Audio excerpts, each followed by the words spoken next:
नमस्कार, आपण पाहतात E6 TV Marathi news.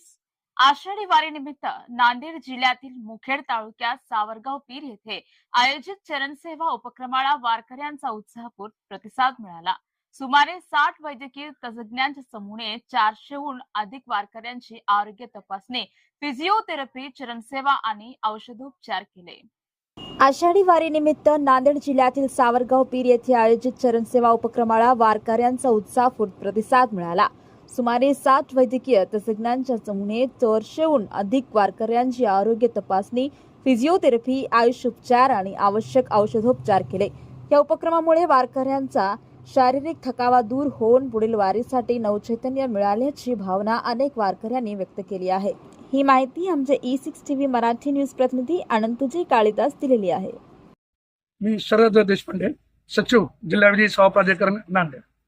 Maharashtra राज्य विधी सेवा प्राधिकरण मुंबई यांच्या निर्देशानुसार आदरणीय नरेंद्र के ब्रह्मे साहेब, प्रमुख जिल्हा न्यायाधीश तथा अध्यक्ष जिल्हा विधी सेवा प्राधिकरण नांदेड यांच्यातर्फे आपण नांदेड जिल्ह्यामध्ये मुख्यालय आणि तालुक्याच्या वेगवेगळ्या ठिकाणी कायदेविषयक प्रचार आणि प्रसार करण्यासाठी वेगवेगळ्या कार्यक्रमाचं आयोजन करत असतो।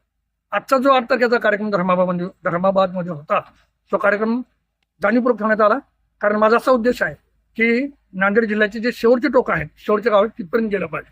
महात्मा गांधी म्हणायचे खेड्यापर्यंत चला, आणि म्हणून त्या अर्थानं भौगोलिकदृष्ट्या धर्माबाद हे लांब आहे, धर्माबाद माहोल म्हणून आवर्जून हा कार्यक्रम ठेवण्यात आला। आजच्या कार्यक्रमामध्ये वेगवेगळ्या विषयावर भाषणं देण्यात आली। थोडक्यामध्ये कायद्याची माहिती असली पाहिजे। खरं तर साक्षरता कोणाला म्हणायचं? फक्त सही करते त्याने नाव येते ह्याला साक्षर नाही म्हणायचं, तर कायदा ज्याला थोडाफार माहिती आहे त्याला साक्षर म्हणलं पाहिजे। आणि त्यामुळे ignorance of law is no excuse.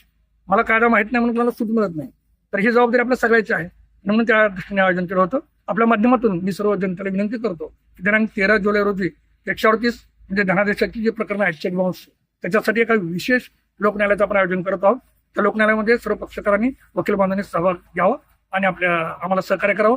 तसेच 17 सप्टेंबर 2023 वार लक्षात घ्या, 17 सप्टेंबर 2023 लोकन्यायालयाचं मोठ्या प्रमाणामध्ये आपण आयोजन केलं आहे।